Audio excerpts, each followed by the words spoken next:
Brazil, the 50% tariffs on Brazil.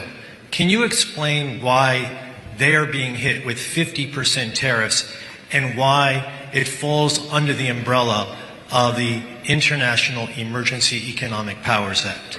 Certainly. Happy to do that. Now, to be really specific about Brazil, there's actually two regimes at place right here. There's the reciprocal tariff rate of 10% on Brazil, which everyone in the world has, which we're trying to do to control the global trade deficit. It's a huge problem for us. Then on top of that, there's a 40% tariff on Brazil, and that's under a separate emergency, and this is related to extreme concerns with rule of law, censorship, and human rights in Brazil, where a Brazilian judge has taken it upon himself to order U.S. companies to censor themselves, given them secret orders to manage the flow of information, rule of law with respect to political opponents in Brazil. And so when the... And the unlawful detention of U.S. citizens who were in Brazil.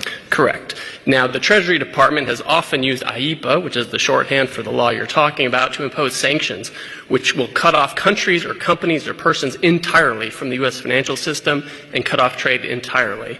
If the president can cut off trade entirely, he can certainly impose a tariff, which is a lesser measure than a full sanction.